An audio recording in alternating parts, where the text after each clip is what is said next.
G7 Biarritz 2019, l'indécence du coup, les enjeux du sommet selon Emmanuel Macron et la chronique pour un G7 en visioconférence.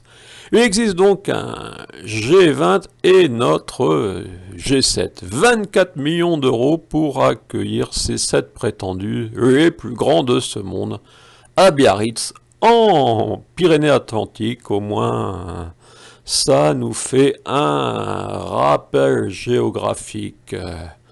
Quant aux 7, ce sont les États-Unis, le Royaume-Uni, le Canada, la France, l'Allemagne, l'Italie et le Japon.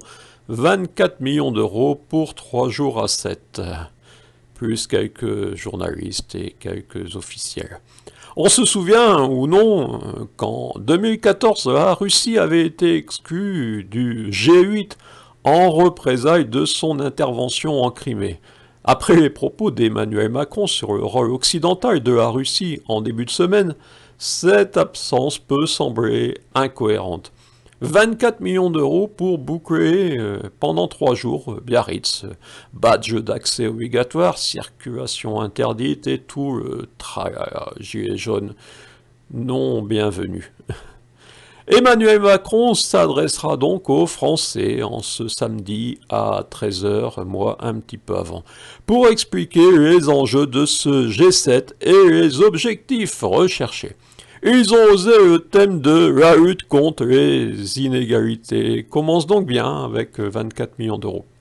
Certes, le contact humain est parfois nécessaire et la photo de famille permet de faire vivre les médias, mais le passage à un G7 visioconférence me semble nécessaire, puisque ces 7 ne peuvent plus se réunir à moins de 20 millions d'euros.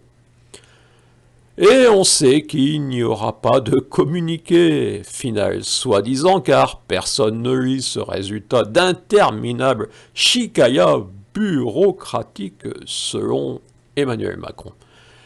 Mais peut-être car en 2018, après le précédent G7, d'un tweet nocturne, Donald Trump avait retiré sa signature du communiqué final et traité le Premier ministre Justin Trudeau, son hôte canadien, de dirigeant malhonnête. Salut l'ambulance.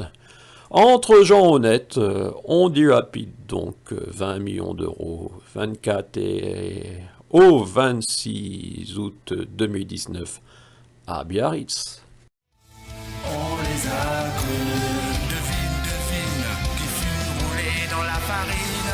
On les a crus, devine, qui profite des rapines. On les a crus, devine, qui fut roulé dans la farine. On les a crus, devine, démocratie qu'on assassine. On les a crus, les experts, ils savaient ce qu'il fallait faire, ils avaient des diplômes. Du baratin, le décorum, présenté comme des surhommes, on a cru les technocrates.